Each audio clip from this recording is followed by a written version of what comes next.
লোকসভা নির্বাচনকে পাখির চোখ করে গোটা দেশের সাথে রাজ্যেও কংগ্রেস গ্রহণ করছে বিভিন্ন কর্মসূচি। লক্ষ্য একটি, জনসংযোগ বাড়ানো, দলের কর্মী সমর্থকদের উজ্জীবিত করা। করমছড়া বিধানসভা কেন্দ্রের দলীয় কর্মী সমর্থকদের নিয়ে আলোচনা সভা অনুষ্ঠিত হয় মনু কমিউনিটি হলে। উপস্থিত ছিলেন প্রদেশ কংগ্রেস সভাপতি বীরজিৎ সিনহা ও প্রদেশ কংগ্রেসের সাধারণ সম্পাদক হরেকৃষ্ণ ভৌমিক। বীরজিৎ সিনহা বলেন, রাজ্যে চলছে এক অস্বস্তিকর পরিস্থিতি, নেই কোনো হেলদোল রাজ্য সরকারের। 10 মাসের শাসনে মৃত্যুর মুখে ঢলে পড়ছেন প্রবীণ থেকে শিশু, অর্থাহারে অনাহারে।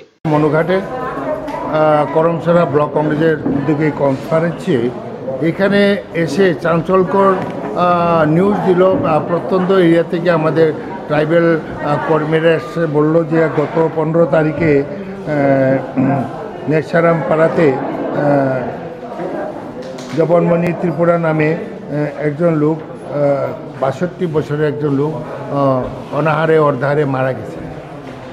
এরপরে ওইখানে ধনঞ্জয় ত্রিপুরা কইয়া আরেকটা বাচ্চা ছেলে, সেও মারা গেছে। আবেন মানে পর্যবেক্ষণ করে এবং যদি ইমিডিয়েটলি উইদিন উইক যদি প্রশাসন থেকে ওই অঞ্চল প্রত্যন্ত এরিয়াতে যারা অর্ধাহারে আছে এবং অভাবে আছে, কর্মহীনতায় আছে এবং যেখানে রেগা কাজ হয়েছে, পেমেন্ট দেয় না, এইসব জায়গাতে যদি 1 সপ্তাহের মধ্যে যদি প্রশাসন গিয়ে যদি ব্যবস্থা না নেয়, তাহলে আমরা সামনে বিডিওর অফিসের সামনে আমরা ধর্নায় বসব। আলোচনা সভার প্রাক্কালে মনুবাজার প্রদক্ষিণ করে একটি মিছিল কংগ্রেস নেতা কর্মীদের।